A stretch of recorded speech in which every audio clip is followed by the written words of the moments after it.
Hello everyone. तो अब हम लोग आते हैं क्वेश्चन नंबर 20 पे। ठीक है, ये डिफरेंशियल इक्वेशन का चल रहा है, जितने भी क्वेश्चंस मैंने बताए हैं।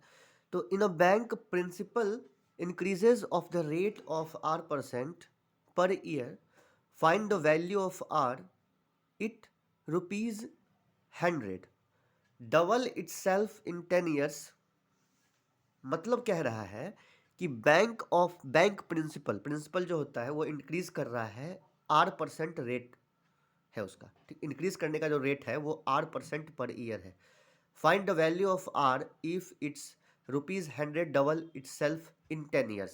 और 10 years में क्या होता है कि वो डबल हो जाता है ₹100। ठीक है, तो यहाँ पे लिखिए सॉल्यूशन पहले होगा। सॉल्यूशन में क्या लिखना पड़ेगा? P is a principal, principal हो गया, P हो गया हमारा प्रिंसिपल। और रेट ऑफ इंटरेस्ट क्या है? रेट जो है हमारा वो है R%। रेट ऑफ इंटरेस्ट है हमारा, रेट ऑफ इंटरेस्ट है हमारा R%। ये दिया हुआ है। ठीक है, तो प्रिंसिपल रेट से इंक्रीज कर रहा है, तो इसमें क्या लिखेंगे? DP अपॉन DT, ऐसा लिखेंगे ना, क्योंकि रेट जो होता है जहां भी देखिए, जैसे rate of change of velocity होता है, ठीक है, तो प्रिंसिपल भी रेट R% से चेंज कर रहा है ना, तो DP अपॉन DT हो जाएगा। यहाँ पे रेट कह रहा है, इसलिए प्रिंसिपल को टाइम से डिफ्रेंशिएट करना पड़ेगा। ठीक है ना, तब जाके रेट निकलेगा। ठीक है, और इसके बाद ये हो जाएगा आपको R% रेट कह रहा है, प्रिंसिपल कह रहा है R% रेट, तो ये जो इक्वल हो जाएगा P into R%। P into R%, P का R% कैसे निकालते हैं? P into R upon 100। कुछ इस तरीके से निकालते हैं हम लोग, निकालते हैं कुछ इस तरीके से। चलिए ठीक है, अब ये हमारा हो गया, इक्वेशन हो गया। DP अपॉन DT जो हो गया वो प्रिंसिपल R% से क्या कर रहा है? इंक्रीज कर रहा है। R% रेट है उसका, ठीक है ना, और 10 ईयर में इसका इंक्रीमेंट हो रहा है। तो अभी इससे बहस नहीं है, हमको मतलब है अभी इससे। ठीक है, तो हमारा ये इक्वेशन हो गया, P into R is equal to 100। ठीक है, अब इसको क्या कीजिए कि P को P के साथ और T को T के साथ करना पड़ेगा। ठीक है, तो इसमें क्या करते हैं, DP upon P is equal to R upon 100 into DT, ऐसे कर दिए हैं। DP अपॉन P कर दिए हैं और DT को इधर ले गए, और कुछ नहीं किए। ठीक है, DT को इधर ले गए। अब नाउ इंटीग्रेटिंग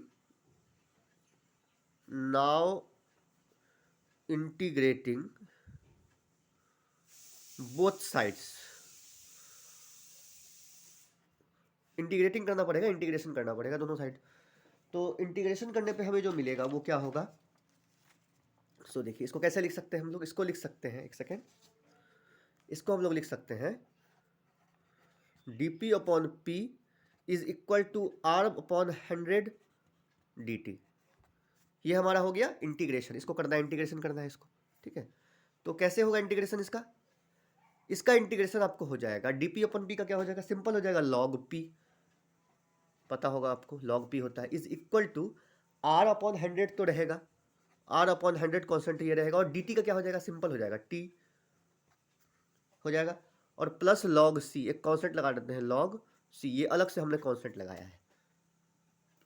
R अपॉन 100 यहाँ पे हम लोग DT के रिस्पेक्ट में कर रहे हैं, तो केवल T हो जाएगा, R अपॉन 100 बाहर चला जाएगा। ठीक है, अब देखिए log P minus log C क्या होगा?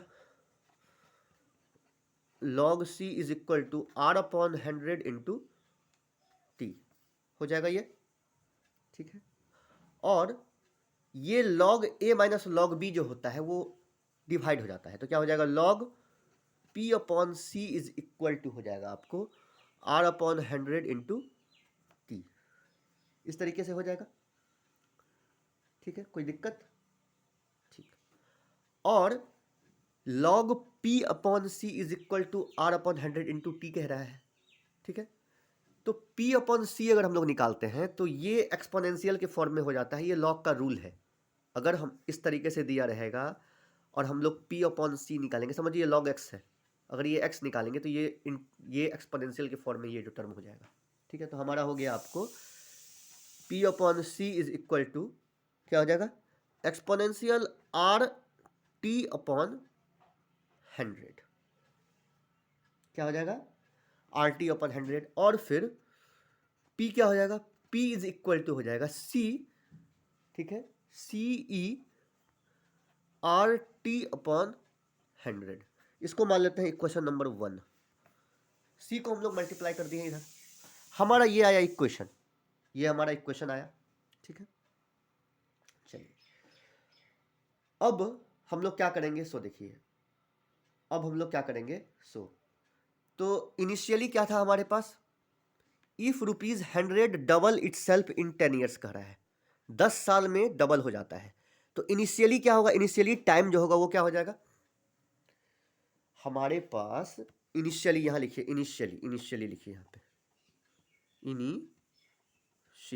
इनिशियली क्या हो जाएगा हमारे पास, t is equal to 0, t 0 पे अगर टाइम 0 है उस समय हमारे पास कितना है, 100 है। हमारे पास 100 रुपीज था, लेकिन वो 10 साल बाद डबल होता है, लेकिन अभी टाइम क्या है, 0 है। जैसे हम लोग लिखते हैं कोई वेलोसिटी है वो अभी स्टेबल है तो वो 0 होता है ना, u 0 हो जाता है, इस तरीके से हो गया ये। अब आइए t 0 और p 100 हो गया, ये हम लोग क्या करेंगे, इसमें पुट करना पड़ेगा, ठीक है। तो p के जगह पे हम लोग 100 पुट करेंगे तो क्या हो जाएगा, in this value equation number 1 में पुट करना पड़ेगा इसको, ठीक है। तो ये हो जाएगा आपको 100 इज इक्वल टू, ठीक है, C E R into 0 upon 100, 100 is equal to C into E to the power 0 हो जाएगा। तो ये हो गया वैल्यू 1, एक्सपोनेंशियल का जो पावर होता है वैल्यू 1 होता है, तो क्या हो गया ये, c इज इक्वल टू हो गया आपको 100, c हमारे पास हो गया 100, ठीक है। अब इस c को now putting again in equation 1 we have, अब ये c को हम लोग क्या करेंगे, इक्वेशन 1 में फिर पुट कर देंगे, ठीक है। तो क्या हो जाएगा हमारे पास p इज इक्वल टू क्या था, p इज इक्वल टू था, ये हो जाएगा p is equal to c था, तो c की जगह पे हो जाएगा 100, और जो था वो रहेगा आर टी अपॉन क्या था 100, ये हमारे पास रहेगा, ठीक है। इसको मान लेते हैं इक्वेशन 2, ठीक है। हमने क्या किया, इनिशियली जो वैल्यू था इसको 1 में पुट कर दिया और c का वैल्यू निकल गया, c का वैल्यू निकलने के बाद वापस हम लोग क्या किए हैं, इक्वेशन 1 में वैल्यू पुट कर दिए हैं, ठीक है। अब आइए नाउ अगेन 10 साल बाद t is equal to t is equal to 100 नहीं होगा, p is equal to 100, p is equal to 100 into 2 double हो जाता है, p is equal to 100 into 2, और हमारे पास टाइम क्या होगा, टाइम होगा हमारे पास 10 year.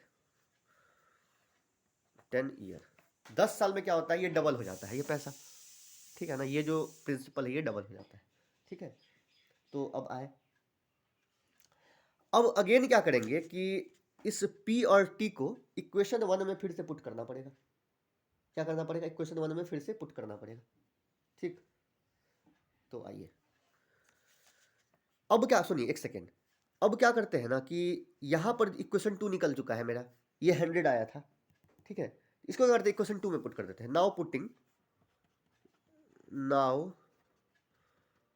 Putting these in equation 2, ठीक है। इक्वेशन 2 में हम लोग क्या करेंगे, पुट कर दिए, वी गेट, अब इसको इक्वेशन 2 में, क्योंकि देखिए हमारा जो c का वैल्यू आया था वो वापस इसमें हम लोग पुट कर चुके हैं, तो हमें इक्वेशन 1 से कोई मतलब नहीं है। इक्वेशन 1 में यहाँ पे c था और बाकी सब सेम था, लेकिन c का वैल्यू यहाँ पे 100 हम लोग पुट ऑलरेडी कर चुके हैं, ठीक है। तो इक्वेशन 2 में इसको वैल्यू पुट कर देते हैं, ठीक है। तो क्या हो जाएगा, हमारे पास हो जाएगा, अगर पुट करते हैं इक्वेशन 2 में तो क्या हो जाएगा, ये हो जाएगा आपको p is equal to 100 e to the power R कितना था हमारे पास, आर जो था वो सेम था, आर इंटू टी था हमारे पास 10 इज इक्वल टू क्या हो जाएगा 100 हो जाएगा। और हमारा जो पी था वो था आपको 200, मैं अभी एरो देके लिख दिया हूँ, ठीक है ना, पी था 200 आपको। अब लिखिए यहाँ पे 200 is equal to 100 e R into 10/100। आया समझ में? अब ये 100 से 200, ये क्या हो जाएगा, ये 100 से ये 2 हो गया कट करके, तो ये हो गया 2 is equal to e R/10, e R/10। तो अब मेरे पास क्या होगा, R/10 जो हो जाएगा वो क्या हो जाएगा, देखिए मैं आपको बताया था कि अगर लॉग, यहां देखिए मैंने बताया था यहाँ पे ना, यहाँ पे मैंने बताया था एक्सपोनेंशियल में हो जाता है, एक्सपोनेंशियल में हो जाता है, मैंने एक टर्म बताया था आपको, एक सेकेंड, यहाँ देखिए ये टर्म बताया था मैंने, log p/c था, यहाँ पे log p/c था, ठीक है, R/100t, तो p/c जो हो जाएगा हमारा वो एक्सपोनेंशियल में कन्वर्ट कर जाएगा। लेकिन अगर एक्सपोनेंशियल है तो क्या हो जाएगा, सिंपल लॉग में हो जाएगा ना कन्वर्ट, केवल एक्सपोनेंशियल हो तो सिंपल लॉग में कन्वर्ट हो जाएगा ये, ठीक है। तो हमारे पास जो दिया हुआ है वो क्या दिया हुआ है, ये दिया हुआ है आपको इस तरीके से, e है R/10 है, ठीक है। तो एक्सपोनेंशियल अगर हटेगा तो क्या हो जाएगा, साधारण तौर पे ये हो जाएगा आपको, साधारण तौर पे हो जाएगा log 2 हो जाएगा, ठीक है ना। R/10 जो हो जाएगा, यहाँ देखिए यहाँ पे हो जाएगा log ई बेस लेते हैं, e base 2 is equal to R/10, ठीक है। अब आइए यहाँ पे आया समझ में, अगर इसी को अगर log लेंगे हम लोग, इसी को हम लोग क्या करेंगे 2 लेंगे, इसी को अगर हम लोग 2 लेंगे, केवल 2, तो क्या हो जाएगा एक्सपोनेंशियल के फॉर्म में ही आ जाएगा। लेकिन इसको पलट देंगे तो क्या हो जाएगा, वापस लॉग आ जाएगा, एक्सपोनेंशियल हट जाएगा, इस तरीके से होता है ये, ठीक है। तो अब आइए, अब R/10 क्या हो जाएगा, log e2 का जो वैल्यू होता है, इसका वैल्यू जो होता है हमारे पास वो होता है 0.6931 इज इक्वल टू R/10, ठीक है। वापस आइए, R का वैल्यू क्या हो जाएगा, यहाँ पे R का वैल्यू जो हो जाएगा हमको 0.6931 इंटू 10 इज इक्वल टू, हमारे पास जो R का वैल्यू आएगा, ठीक है, वो आएगा 6.931, ये हमारा हो गया R का वैल्यू। क्या हो गया हमारे पास, R का वैल्यू आया ये, ठीक है, ये आया हमारे पास R का वैल्यू। तो हमारा R का वैल्यू क्या आया, इसको मैं पूरी ब्रैकेट में लिख देता हूँ, कोई दिक्कत, R का वैल्यू हमारे पास आया ये, ठीक है। तो हमें यही निकालना था 6.931, यही पूछ रहा है, रिक्वायर्ड वैल्यू हमारे पास आया 6.931, ठीक है ना। और R क्या है, R जो है हमारा वो रेट है, वो परसेंट है, कितना परसेंट हुआ, ये परसेंट में हुआ ये, ठीक है ना, रेट है ना, तो ये परसेंट में आएगा, ठीक। तो रेट ऑफ इंटरेस्ट जो हमारा हुआ R%, वो हमें आया 6.931, ठीक है। तो यहाँ पे लिखिए रेट ऑफ इंटरेस्ट आया, ये हमारा हो गया रेट ऑफ इंटरेस्ट। अगेन यहाँ पे लिख लेते हैं रेट ऑफ इंटरेस्ट जो हुआ, रेट ऑफ इंटरेस्ट